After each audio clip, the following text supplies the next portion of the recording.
မင်္ဂလာပါအစ္စလာမ်အလိုင်ကွမ်ယခုဆိုရင်တော့ကျွန်တော်တို့ရှိတ်ခုရ်ဘာမာဆယက်အဆက်ကိုတွားသူတော်စင်ကြီးရဲ့35နှစ်ပြည့်ကြောက်ဆိုင်ရတုအောင်းမွေးပဲဥတို့ခန္ဓာကြီးပဲဖြစ်ပါတယ်ခင်ဗျာဟုတ်ပါတယ်ခင်ဗျာအလောရှင်မြတ်အလိုတော်နဲ့ကျွန်တော်တို့အလန်တင်အခမ်းအနားကြီးကိုဒီနေ့စီကားတိုင်းတိုင်းစွာနဲ့ကျင်းပပြီးဖြစ်ပါတယ်ခင်ဗျာယခုဆိုရင်တော့ကျွန်တော်တို့ကိုတိုအလီယာတရီကာအဖွဲ့မှာမကရစ်စတာဒိုဒတ်ဘီယာလီမန်အရှာနမတ်များရွတ်ဖတ်နေတဲ့မြေကွန်းမဲ့ဖြစ်ပါတယ်ခင်ဗျာမနက်ဖြန်မှာလဲရှပေပရက်ညမြက်ကျင်းစင်များနဲ့အတူနဖေနမတ်ကြောင်များစွာကိုလည်းရွတ်ဖတ်မှာဖြစ်ပါတယ်ခင်ဗျာညရှာဆွလက်ဖတ်ပြီးတဲ့အခါမှာတော့ကျွန်တော်တို့တွေကကျွန်တော်တို့ဘိုးရေးဆရာတော်ကြီးကိုတိုအဆက်ကစကီတော်ကြီးကိုရွတ်ဖတ်သွားမှာဖြစ်ပါတယ်ခင်ဗျာမနက်ဖြန်ကျွန်တော်တို့2ရက်တလ2026တနင်္လာနေ့မှာဆိုရင်တော့ရှိတ်မိုဟာမက်ယူဆုရှာကဝါနဲ့ရှိတ်မိုဟာမက်ယာကိုရှာကဝါတို့မှမနက်9:00နာရီအချိန်မှာစတင်ပြီးတော့ကဝါဂုံပြုအခမ်းအနားအစီအစဉ်ရှိပါတယ်ခင်ဗျာနေ့လယ်ပိုင်းမှာဆိုရင်တော့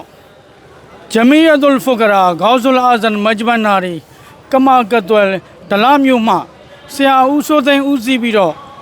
မဂျ်ဘန်နာအဖွဲ့မှ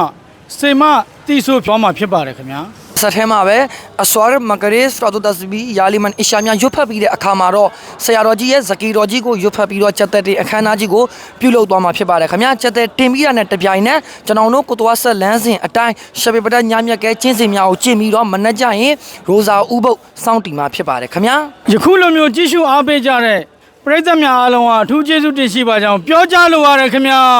အစ္စလာမ်အလိုင်ကွမ်